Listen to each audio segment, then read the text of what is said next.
नमस्कार दोस्तों, कैसे हैं आप लोग। उम्मीद करता हूं आप लोग बहुत अच्छे होंगे और आपकी तैयारी बहुत अच्छे से चल रही होगी। दोस्तों, समय हो चुका है यूपी जी के स्पेशल क्लास का और आज हमारा डे 10 है और एक नज़र में हम यूपी स्पेशल क्लास को कर रहे हैं और प्रैक्टिस सेट नंबर हमारा 6 है। ठीक है, सभी परीक्षाओं के लिए महत्वपूर्ण है और जितनी भी आगामी परीक्षाएँ हैं उनमें इनका एक स्पेशल रोल रहने वाला है इन प्रैक्टिस सेट का, क्योंकि हम आपको प्रैक्टिस सेट करा रहे हैं टॉपिक बाय टॉपिक। तो आज हमारा जो टॉपिक है वो है वन संपदा और इसी से जुड़े क्वेश्चंस कितने हैं हमारे, कैसे क्वेश्चंस हमारी परीक्षा में आ सकते हैं, कौन से ऐसे क्वेश्चन हैं जो परीक्षा में हमारे लिए बहुत ज़्यादा हेल्पफुल होते हैं, सारों को हमने करा है यहाँ पर कवर। ठीक है दोस्तों, तो टाइम को बर्बाद ना करते हुए चलते हैं, शुरू करते हैं क्लास आज की। जो क्लास पर नए हैं वो चैनल को सब्सक्राइब करेंगे और ज़्यादा से ज़्यादा अपने दोस्तों में शेयर करेंगे। तो देखिए पहला क्वेश्चन क्या है। पहला क्वेश्चन हमारा जो है वो बहुत प्यारा क्वेश्चन है, बहुत ही अच्छा क्वेश्चन है हमारा। क्या है, उत्तर प्रदेश के तराई क्षेत्र में किस प्रकार की वनस्पति पाई जाती है। उत्तर प्रदेश के तराई क्षेत्र में किस प्रकार की वनस्पति पाई जाती है, ये एग्ज़ाम में बहुत ज़्यादा आता है क्वेश्चन। और ये हमारा पाई जाती है उष्ण पर्णपाती शुष्क पर्णपाती वनस्पति। शुष्क पर्णपाती वनस्पति जो होती है ये हमारी बहुत ज़्यादा इम्पोर्टेंट है। ये शुष्क पर्णपाती वनस्पति के बारे में अगर हम बात करें तो इसको हम उष्णकटिबंधीय शुष्क पर्णपाती भी कहते हैं। ठीक है दोस्तों, ये पश्चिमी मैदानों में पाई जाती है और ऐसे क्षेत्रों में पाई जाती है जहाँ पर हमारे जो होता है 50 से 100 सेंटीमीटर जहाँ पर वर्षा होती है, जहाँ पर 50 से 100 सेंटीमीटर वर्षा होती है वहाँ पर ये पाई जाती है। ठीक है, चलिए दूसरा क्वेश्चन देखते हैं क्या है।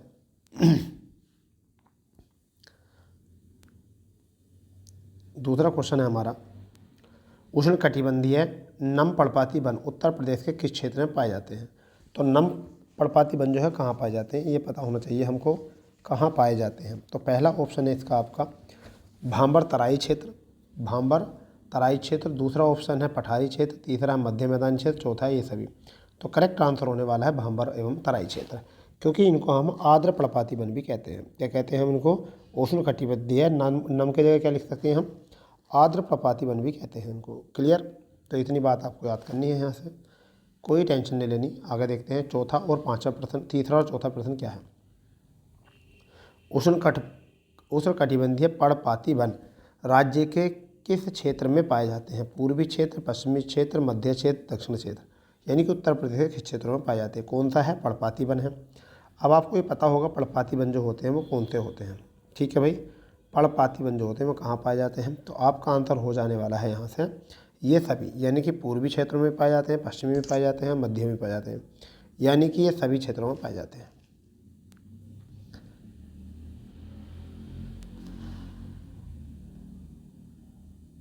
ठीक है, नेक्स्ट क्वेश्चन है हमारा, चौथे क्वेश्चन में भी ये सभी है, चौथे क्वेश्चन में भी हमारा ये सही है। और उसमें जो है तीसरे क्वेश्चन में जो हमारा है दक्षिणी क्षेत्र है। तीसरे का क्वेश्चन क्या है, तीसरा था ना उष्णकटिबंधीय वन किस क्षेत्र में, तो दक्षिणी क्षेत्र में पाए जाते हैं। जबकि उष्णकटिबंधीय पर्णपाती वन जो है उत्तर प्रदेश के क्षेत्र में पाए जाते हैं, वो ये सभी में पाए जाते हैं। ठीक है, चलो बढ़िया। पांचवा प्रश्न देखते हैं क्या है।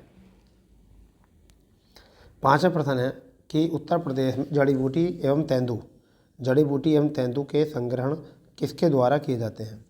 तो आपका है राज्य औषधि निगम, राज्य खनिज निगम, उत्तर प्रदेश वन निगम और इनमें से कोई नहीं।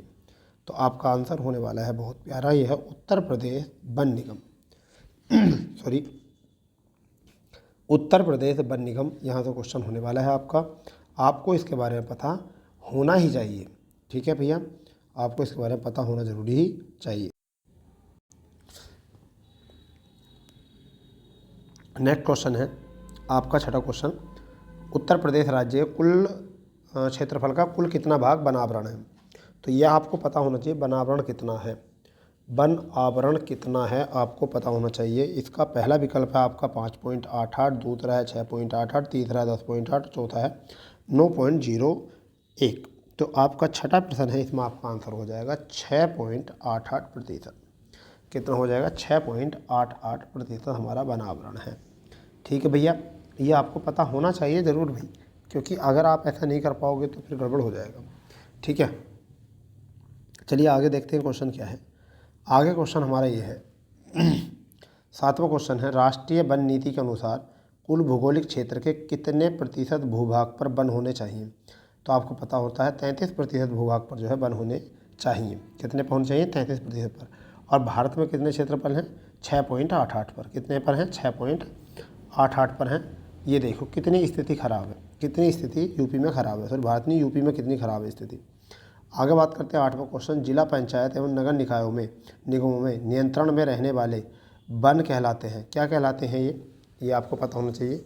क्या कहलाते हैं वन? तो आपको क्वेश्चन होगा रक्षित वन, राजकीय वन, सामुदायिक वन और आरक्षित वन। तो इसका आपका आंसर हो जाएगा सामुदायिक वन। क्या हो जाएगा? सामुदायिक वन हो जाएगा। 9वां क्वेश्चन है आपका, उत्तर प्रदेश सरकार द्वारा संचालित सहभागी वन प्रबंधक और निर्धनता उन्मूलन योजना किस देश के सहयोग से चलाई जा रही है? तो किसके सहयोग से चलाई जा रही है ये आपको पता होना चाहिए। तो पहला क्वेश्चन अमेरिका, दूसरा है जापान, तीसरा है रूस और चौथा है ब्रिटेन। तो क्या हो जाएगा इसका आंसर? जापान। क्या हो जाएगा? जापान हो जाएगा।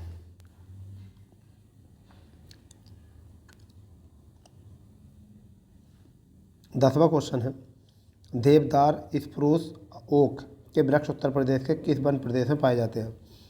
उष्णकटिबंधीय है, उष्णकटिबंधीय नम पर्णपाती, उपोष्णकटिबंधीय, नम शीतोष्ण। तो क्या आ जाएगा इसका आंसर? जल्दी बताओ इसमें क्या आपका आंसर आ जाएगा। तो आपका आ जाएगा यहाँ से नम शीतोष्ण। उत्तर प्रदेश के किस जिले में सर्वाधिक वन प्रतिशत है? सर्वाधिक वन प्रतिशत है, समझ गए नहीं? तो सर्वाधिक वन प्रतिशत जो है आपका कहाँ पर है? सोनभद्र में है। सबसे ज़्यादा वन प्रतिशत। परसेंटेज लिखना चाहो तो लिख लो 36.79। तो लिखिए नंबर 1 पर सोनभद्र है, नंबर 1 पर सोनभद्र है, नंबर 2 पर चंदौली है, नंबर 2 पे क्या है? चंदौली, नंबर 3 पर पीलीभीत है, नंबर 4 पर मिर्ज़ापुर और नंबर 5 पर चित्रकूट। इनको लिख लो। सोनभद्र हो गया, चंदौली हो चुका है, पीलीभीत हो चुका है, मिर्ज़ापुर, चित्रकूट। ठीक है, ये आपको पता होना चाहिए। नेक्स्ट में है 12वां क्वेश्चन, उत्तर प्रदेश में सामाजिक वानिकी कब प्रारंभ हुई थी? सामाजिक वानिकी कब प्रारंभ हुई थी उत्तर प्रदेश में? ठीक है भाई, क्वेश्चन प्यारा क्वेश्चन है। 75, 76, 78, 79, 79, 80 और 92 से 94 तक। तो जल्दी बताओ वानिकी क्या है इसका आंसर? क्या बोला है इसमें? सामाजिक वानिकी। तो ये आपको पता होना चाहिए। सामाजिक वानिकी तो कब हुई थी ये समझ में आ जाना चाहिए आपको क्वेश्चन। तो ये आपका सही बैठेगा भैया 79 से 80। कब हुआ था? 79 से 80 में हुआ था वानिकी, सामाजिक वानिकी। ठीक है भैया, तो करेक्ट आंसर हो जाएगा आपका ऑप्शन सी। ठीक है, 13वां क्वेश्चन और 14वां क्वेश्चन देखते हैं क्या है। वृक्ष बंधु पुरस्कार योजना कब से चलाई जा रही है? वृक्ष बंधु पुरस्कार योजना कब से चलाई जा रही है? 2006, 7, 7, 8, 8, 9 और 9, 10। जल्दी बताओ कब से चलाई जा रही है। तो इसका आंसर आपका हो जाएगा बी ऑप्शन, 7 और 8। क्या हो जाएगा? 2007 और 8। ये आपका आंसर है 7 और 8। उत्तर प्रदेश का पहला ग्राम वन किस जनपद में है? पहला ग्राम वन किस जनपद में है? पता होना चाहिए। ठीक है भैया, पता होना चाहिए आपको। तो आपका आंसर जो बन जाएगा यहाँ से, पहला ऑप्शन है उत्तर प्रदेश मिर्ज़ापुर, दूसरा है पीलीभीत, तीसरा है महोबा, चौथा है सोनभद्र। तो सबसे ज़्यादा वन जो पाए जाते हैं वो कहाँ पाए हैं? सोनभद्र। तो ये भी आपका आंसर क्या हो जाएगा? सोनभद्र हो जाएगा। 14 प्रश्न हो चुके हैं, 14 प्रश्न आपके हो चुके हैं। नेक्स्ट में देखते हैं क्या है। 15वां क्वेश्चन बहुत प्यारा क्वेश्चन है। उत्तर प्रदेश में लागू स्मृति वन योजना का संबंध है। स्मृति वन योजना का संबंध है, तो ये आपको पता होना चाहिए स्मृति वन योजना का संबंध जो है वो किससे है, क्योंकि ये एग्ज़ाम में कई बार क्वेश्चन पूछे जाते हैं। ऐसे जो इसमें योजना आती हैं उनसे भी क्वेश्चन कई बार पूछे जाते हैं। तो पहला है चिड़ियाघरों के विस्तार से, अभ्यारण्य के विकास से, अपने परिजनों की स्मृति में वृक्षारोपण, स्वतंत्रता संग्राम सेनानियों की स्मृति में वृक्षारोपण। तो आपका जो आंसर बन जाएगा वो बन जाएगा सी ऑप्शन, यानी कि अपने परिजनों की स्मृति में वृक्षारोपण, ये बन जाएगा भाई साहब। ठीक है, नेक्स्ट क्वेश्चन है आपका 16वां। निम्न वृक्षों में से कौन सा वृक्ष पर्यावरणीय संकट उत्पन्न करता है? तो ये आपको पता है यूकेलिप्टस है, क्योंकि ये बंजर बना देता है जिस क्षेत्र को, जहाँ जहाँ भी होता है वहाँ पर ही बंजर बना देता है ये। ठीक है भाई साहब, इसको ज़रूर याद रखो बिल्कुल अच्छे से। ठीक है भाई, नेक्स्ट आता उत्तर प्रदेश वन निगम कब स्थापित किया गया था? वन रक्षक में आया था ये क्वेश्चन, और बहुत सारी वैकेंसी में क्वेश्चन को देखने को मिलता है। तो वन निगम आपको पता होना चाहिए। वो पहला ऑप्शन है 25 नवंबर 1974, दूसरा ऑप्शन है 25 नवंबर 1975, तीसरा 25 नवंबर 1976, 25 नवंबर 1977। तो आपका आंसर हो जाएगा 25 नवंबर 1974। कब हुआ था? 25 नवंबर 1974 को। ठीक है भाई, 18वां प्रश्न है आम जामुन पीपल। आम जामुन पीपल नीम के वृक्ष उत्तर प्रदेश के किस प्रदेश वन प्रदेश में मिलते हैं? उपोष्ण कटिबंधीय वन प्रदेश, हिमालय के नम शीतोष्ण वन प्रदेश, उष्ण कटिबंधीय शुष्क पर्णपाती वन, या उष्ण कटिबंधीय कटीली झाड़ियों के वन प्रदेश। तो इसका आंसर बन जाएगा आपका ऑप्शन नंबर डी, उष्ण कटिबंधीय कटीली झाड़ियों के वन प्रदेश। दूसरा आपका उत्तर प्रदेश वन निगम, अभी ऊपर क्वेश्चन आया ही था। तो ऊपर क्वेश्चन आया था भाई साहब कितना आपका 25 नवंबर 1974। 25 नवंबर 1974 इज द राइट आंसर। 20वां क्वेश्चन क्या है आपका? 20वां और 21वां क्वेश्चन देखेंगे। भारत में उपयुक्त परिस्थिति संतुलन बनाने के लिए कितना न्यूनतम वन होने चाहिए? तो आपको पता होगा 33% वन होने चाहिए। 21वां क्वेश्चन निम्नलिखित कार्यक्रमों के पर विचार कीजिए। वनीकरण और व्यर्थ भूमि विकास, पुनर्नवीकरण और विद्यमान वनों में पुनः पौधारोपण, लकड़ी के अल्प विकल्पों को प्रोत्साहित और अन्य प्रकार के ईंधन की पूर्ति। ठीक है, और ये आपका है पीड़कों और कीटों से होने वाले क्षय से वन क्षेत्र की हानि रोकने के लिए कीटनाशकों और कीटनाशकों में व्यापक प्रयोग संवर्धन। राष्ट्रीय वन नीति 1988 में सम्मिलित हैं। तो कौन कौन से 1900 नीति में शामिल हैं? तो आपको पता हो जाएगा ये चारों ही इसमें शामिल हैं। चारों ही इसमें जो है वो शामिल है, चारों ही आपके बिल्कुल सही है। 22वां क्वेश्चन भी कुछ इसी प्रकार का है। 22वां क्वेश्चन भी इसी प्रकार का है। इसमें क्या है कि वन नीति के उद्देश्य के संदर्भ में निम्नलिखित कथनों पर विचार कीजिए। परिस्थिति संतुलन को सुनिश्चित करना सही बात है। सामाजिक वनों को प्रोत्साहित करना बिल्कुल सही बात है। देश की कुल भूमि का 1/3 वनचित करना बिल्कुल सही है। वन प्रबंधन में जन समुदाय सहभागिता में प्रोत्साहन करना बिल्कुल सही है। उपरोक्त सभी। तो इसका आंसर हाँ ये सभी है इसमें। तो ऑप्शन क्या हो जाएगा? डी ऑप्शन हो जाएगा। ठीक है दोस्तों, 23वां क्वेश्चन की तरफ चलते हैं। क्या है 23वां क्वेश्चन? क्या है 23वां क्वेश्चन है राष्ट्रीय वन नीति में भारत के कुल भौगोलिक क्षेत्र के कितने प्रतिशत वन रखने का लक्ष्य है? वन नीति में कितने प्रतिशत वन रखने का जो है नीति का यहाँ पर वो है टारगेट? तो आपका होना चाहिए 1/3 यानी कि 33.33%। यह आपका 24वां क्वेश्चन हमारे देश में निम्नलिखित राज्यों में किस राज्य में वन का सर्वाधिक क्षेत्र है? तो राज्यों में अगर हम बात करें, सर्वाधिक वनों की बात करें, सर्वाधिक राज्यों में अगर हम बात करें तो हमारे सबसे ज़्यादा जो वन है वो किस राज्य में है आपको पता होना चाहिए इसमें। तो देखिए वो आपका है वन मध्य प्रदेश में। इसका जो करेक्ट आंसर आ जाएगा क्या आ जाएगा? मध्य प्रदेश। ठीक है भैया, जो आ जाएगा मध्य प्रदेश आपका आंसर आ जाएगा। नेक्स्ट क्वेश्चन बहुत प्यारा है। भारत के कुल क्षेत्रफल में वनों का क्षेत्रफल कितना है? तो भारत के कुल क्षेत्रफल में वनों का जो प्रतिशत क्षेत्रफल है वो कितना है? 24.5। 26वां क्वेश्चन है भारत में निम्न से कौन सा भारत के निर्वनीकरण का प्रभाव नहीं है? निर्वनीकरण का प्रभाव नहीं है भैया, बताओ जल्दी इसको। इसका हिमालय में जल स्रोतों का सूखना, जैव विविधता की हानि, नवीकरणीय और मृदा प्रदन। तो इसका आंसर हो जाएगा नवीकरणीय। नवीकरणीय इसमें शामिल नहीं होता है। 27वां क्वेश्चन और 28वां क्वेश्चन क्या है उसको समझते हैं। 27वां और 28वां क्वेश्चन क्या है? देश में वन संबंधी शिक्षा प्रारंभ हुई थी। वन संबंधी शिक्षा कब प्रारंभ हुई थी इसके बारे में पता होना चाहिए। वन संबंधी शिक्षा नीति, वन संबंधी शिक्षा नीति आपका होना चाहिए। पहला ऑप्शन जो है आपका, पहला ऑप्शन आपका जो है 1877, दूसरा ऑप्शन जो है 1777, फिर 1778, 1878। तो आपको मिल गया होगा क्लू यहाँ से 1777 में। 1777 में शुरू किया गया था, पता होना चाहिए आपको, बहुत ही ज़रूरी है। ठीक है, उत्तर प्रदेश के कुल क्षेत्रफल में कितने प्रतिशत भूभाग पर वन स्थापित है? ठीक है, कितना आ जाएगा? 6.88 आ जाएगा यहाँ से। आई थिंक 6.88 आपका आंसर आ जाएगा। 29 वाला क्या है कि पूरा वनस्पति बीरबल साहनी संस्थान उत्तर प्रदेश किस स्थान पर है? तो ये साहनी संस्थान कहाँ पर है उत्तर प्रदेश के? तो मैं आपको बता देता हूँ, ये उत्तर प्रदेश के लखनऊ में है। कहाँ पर है? उत्तर प्रदेश के लखनऊ में। ठीक है, 30वां क्वेश्चन है राष्ट्रीय वन नीति के अनुसार देश के कुल भौगोलिक क्षेत्रफल के कितने भाग पर वन होने चाहिए? तो 1/3 बार बार रिपीट हो रहा है भैया। कुल भौगोलिक क्षेत्रफल के संदर्भ में वनों का उच्चतम प्रतिशत कितना मिलता है? तो मिजोरम में मिलता है सबसे ज़्यादा। कहाँ मिलता है? मिजोरम में मिलता है। नेक्स्ट क्वेश्चन है 32वां क्वेश्चन, बड़ा सिंपल पेपर है, क्वेश्चन पेपर है ये, मतलब टेस्ट पेपर है। कथन है वन नवीनीकरण संस्थान है, ये पर्यावरण की गुणवत्ता को बढ़ाते हैं। नीचे दिए गए कूट को सही बताना है। तो इसको बताना है कि आपका ARR दोनों से ही सही व्याख्या गलत है। ये तो दोनों सही तो हैं, ए भी सही है, आर भी सही है, परंतु आर ए की सही व्याख्या नहीं है। ठीक है भैया, यही बात है, क्योंकि इससे नवीनीकरण संसाधन था ऊर्जा गुणवत्ता बढ़ाने से कोई मतलब नहीं है।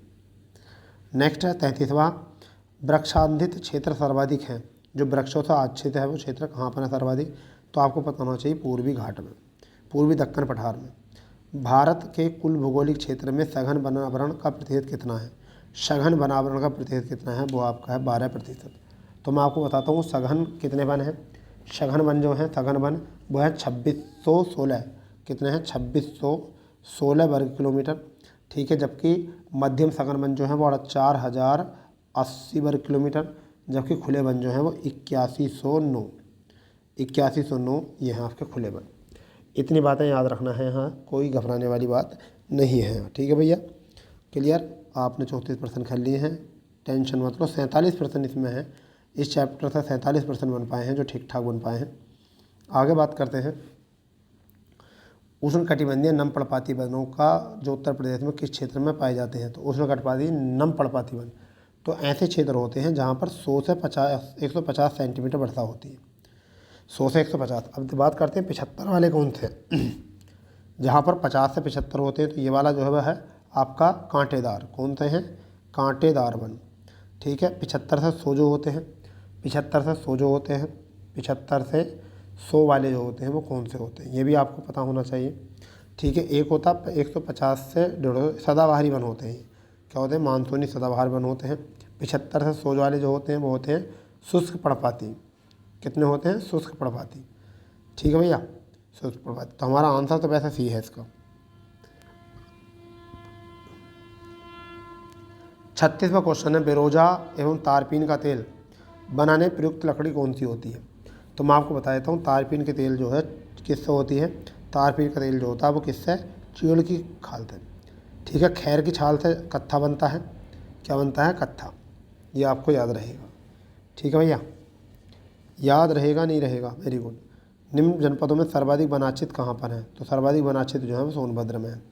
ठीक है, कत्था किस वृक्ष से होता है? तो अभी बताया था खैर से होता है। किससे होता है? खैर से होता है भैया। ठीक है, बात आती है वन अनुसंधान संस्थान कहाँ पर? आपको पता है ये वन अनुसंधान संस्थान जो है वो कहाँ पर है? देहरादून में। जबकि वन अनुसंधान प्रबंधन संस्थान जो है वो कहाँ पर है? वो है आपका भोपाल में। दोनों को याद रखना है बहुत अच्छे से। ठीक है, चिपको आंदोलन मूल रूप से किसके विरुद्ध था? तो वनों की कटाई के विरुद्ध था चिपको आंदोलन। ठीक है भाई साहब, बिल्कुल अच्छे से कर लो। 41वां, वनों से होने वाले लाभों में से निम्न में से कौन सा सही नहीं है? आर्थिक आय का साधन बिल्कुल है, रोजगार की प्राप्ति है, सही है बिल्कुल, भूमि कटाव को रोक, ये सभी हैं भैया इसके। अब मैं लाभ बता देता हूँ क्या क्या लाभ होते हैं वनों के, क्योंकि कई बार बच्चों को नहीं पता होता।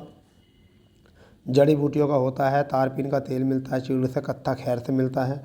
ठीक है, वनों के लाभ ही हैं ये। तेंदू से बीड़ी बनती है, खजूर व ताड़ से वृक्षों की ताड़ पे पेय पदार्थ निकलता है, हल्का नशे वाले पदार्थ बनते हैं, सब ये यहाँ से ही होता है। महुआ के पत्ते से दोने बनते हैं, जो दोने होते हैं खाने के। 42वां क्वेश्चन जो है वो निम्न में से कौन सा वृक्ष जो कभी सामाजिक वानिकी में लाभ लोकप्रिय था अब वह पारिस्थितिकी आतंकवाद माना जाता है? तो वो कौन सा हो जाएगा आपका? यूकेलिप्टस हो जाएगा आपका।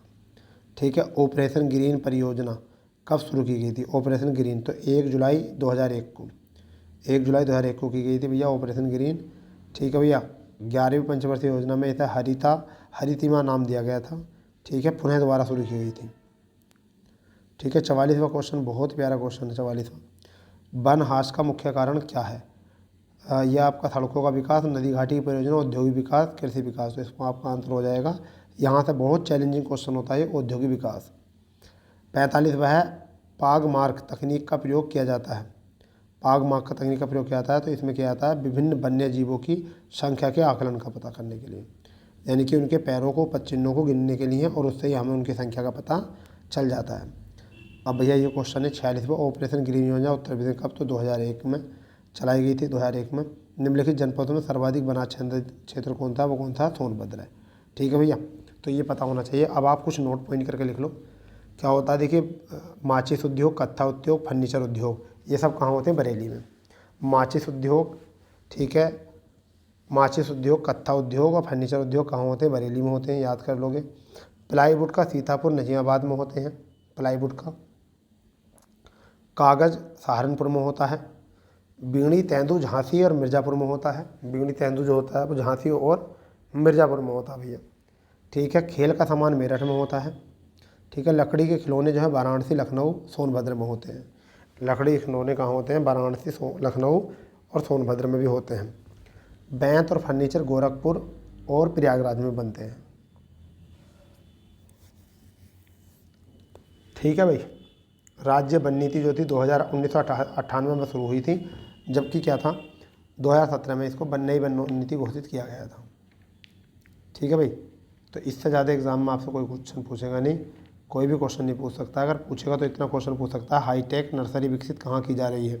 तो वो कहाँ की जा रही है? वो मेरठ में, पीलीभीत, बिजनौर और बदायूं, सहारनपुर में की जा रही है। इतना पूछा जा सकता है। ठीक है भाई, इतना पूछा जा सकता है। ठीक है, चलो तो मिलते हैं अब नई क्लास में। जब तक के लिए जय हिंद, जय भारत, वंदे मातरम।